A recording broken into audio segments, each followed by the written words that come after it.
Morning students, ये देखिए board examinee for 2024 most important table है फॉर 2024।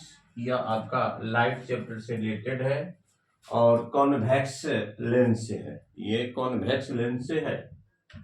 कॉन्वेक्स लेंस को हम लोग कन्वर्जिंग लेंस भी कहते हैं, क्योंकि इसमें जो अनंत से किरणें आती है लेंस से अपवर्तित होने के बाद एक ही बिंदु पर मिलती है, इसलिए इसको कन्वर्जिंग लेंस कहते हैं। और कॉनकेव लेंस को डाइवर्जिंग लेंस कहते हैं। तो देखिए इमेज का फॉर्मेशन, ऑब्जेक्ट कहाँ पर रहेगा तो कहाँ पर बनेगा। तो तीन तीन ये हो गया 6, 6, 12, 6, 18 टाइप के प्रश्न आपके पूछे जा सकते हैं कि ऑब्जेक्ट कॉन्वेक्स लेंस में अगर इनफाइनाइट पर रहता है तो इमेज कहाँ बनेगा, उसकी टेंडेंसी क्या होगी, उसका नेचर क्या होगा। ये बहुत सारे प्रश्न आपको पूछे जाते हैं और न्यूमेरिकल प्रश्न में भी आपको ये कोऑपरेट करेगा। डायग्राम 2 नंबर का दे देता है कि उत्तल लेंस में अगर कॉन्वेक्स लेंस में अगर ऑब्जेक्ट को 1 पर रखा गया है, 2f पर रखा गया है, तो उसके द्वारा बने प्रतिबिंबों का किरण आरेख खींचे, डायग्राम खींचे, रे डायग्राम खींचे। बहुत सारे टाइप का प्रश्न आपसे पूछा जा सकता है। ऑब्जेक्ट को लेंस में कहां पर रखा जाए तो उसका प्रतिबिंब उल्टा बने, वास्तविक बने, बहुत बड़ा बने। उल्टा बने, वास्तविक बने और बहुत बड़ा बने, तो ये आपको थोड़ा सा दिमाग में रखना होगा। जैसे आपको वस्तु को f और 2f के बीच में रखेंगे तो हमारा जो इमेज बनेगा 2f और अनंत के बीच बनेगा और बहुत बड़ा बनेगा, और f पर भी रखेंगे तो बहुत बड़ा बनेगा, और O और F के बीच में भी रखेंगे तो ऑब्जेक्ट इमेज इरेक्ट बनेगा और बहुत बड़ा बनेगा, सीधा बनेगा। तो इस तरह से प्रश्न 18 टाइप से पूछे जा सकते हैं। और ये टेबल जहां आप पढ़ते हैं अगर वहां पे इसको लिख कर रख दें तो बहुत बेटर होगा। ऐसे आपके पुस्तक वगैरह में दी गई है, लेकिन डिटेल करने का अर्थ होता है कि कितने इजी तरीके से आप इसको सॉल्व कर सकते हैं। सबसे पहले चला जाए, ये देखिए पोजीशन है, यहाँ पर डायग्राम है, यहाँ पर डिटेल ऑफ इमेज है। ऑब्जेक्ट को रखे हैं हम इनफाइनाइट पर, अनंत पर।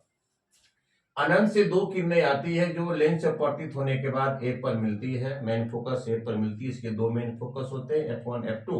2 कर्वेचर सेंटर भी होते हैं, C1, C2। तो यहां पर इसका इमेज बनेगा। कैसा बनेगा भाई?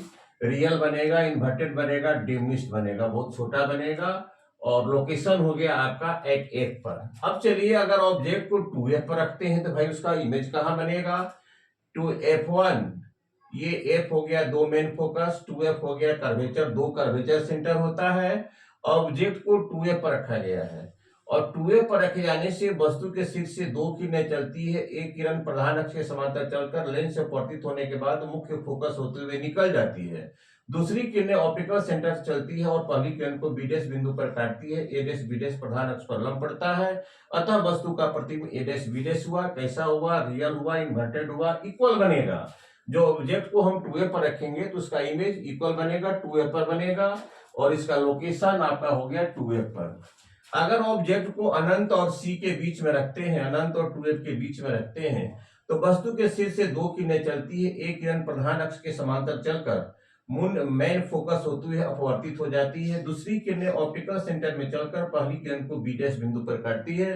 A' B' प्रधान अक्ष पर लंब पड़ता है, अतः वस्तु का प्रतिबिंब F और 2F के बीच में हुआ, रियल हुआ, इन्वर्टेड हुआ, डिमिनिश्ड हुआ at the between F and the 2F।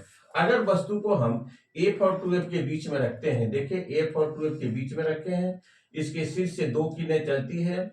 एक किरण प्रधान अक्ष के समांतर चलकर लेंस से अपवर्तित होने के बाद मेन फोकस होते हुए निकल जाती है। दूसरी किरणें ऑप्टिकल सेंटर के क्षेत्र में चलती है जो पहली किरण को B' बिंदु पर काटती है।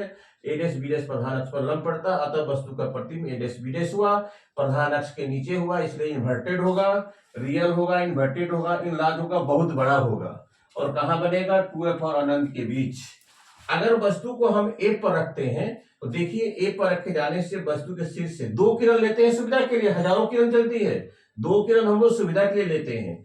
एक किरण मेन फोकस होते हुए निकल जाती है, दूसरी किरणें ऑप्टिकल सेंटर से निकल चल जाती है। ये तीनों किरणें अनंत पर जाकर मिलती हुई नजर आती है। हजारों किरणें, ये बीम जो जाता है अनंत पर मिलती हुई मालूम पड़ती है। इसको पर्दे पर उतारना संभव नहीं होगा, क्योंकि कहां मिलेगा? रियल बनेगा, इन्वर्टेड बनेगा, इनलार्ज बनेगा, एट द इन्फिनाइट अनंत पर बनेगा। और सबसे मोस्ट इंपॉर्टेंट है यह सिंपल माइक्रोस्कोप के सिद्धांत की तरह यह इमेज बनता है। जैसे घड़ी साज क्या करता है, अपने आंख में एक लेंस लगाता है, वो सिंपल माइक्रोस्कोप का एग्जांपल्स है। अगर देखिए ऑब्जेक्ट को ओ और एफ के बीच मतलब लेंस के करीब में रखा जाए तो वस्तु के सिर से दो किरण चलती है। एक किरण प्रधान अक्ष के समांतर चलकर मेन फोकस होते हुए निकल जाती है, दूसरी किरण ऑप्टिकल सेंटर में चलती है और बाहर निकलने के बाद ये दोनों किरणें डाइवर्जिंग होती है पीछे की तरफ, वर्चुअलाइज होती है पीछे की तरफ और आपस में ये डैश बिंदु पर मिलती है। ए डैश और बी डैश प्रधान अक्ष पर लंब पड़ता है। अतः वस्तु का प्रतिबिंब ए डैश बी डैश कैसा हुआ भाई? Virtual. It can not be obtained on the screen because it is the determined या image is the formed by the virtual rays। चूंकि ये किरणें ये इमेज वर्चुअल रे से बन रहा है, काल्पनिक रे से बन रहा है, इसको पर्दे पे उतारना संभव नहीं होता है। यह कैसा बनता है? वर्चुअल इरेक्ट बनता है, बहुत बड़ा बनता है। और किधर बनता है? जिधर आपका ऑब्जेक्ट होता है, at the object on same side. दोनों ऑब्जेक्ट और इमेज दोनों एक ही साइड में होता है। तो डियर स्टूडेंट्स, इस प्रकार से आज का हमारा टॉपिक्स और जितना आपको क्लासमेट को फॉरवर्डिंग कर सके इसको रिपीट कर सके। और मैं चाहूंगा कि यथासंभव जहां तक होगा आपको हर विषय में परफॉर्मेंस देने का मैं जरूर ही वादा किया हूं और करूंगा। Thank you very much.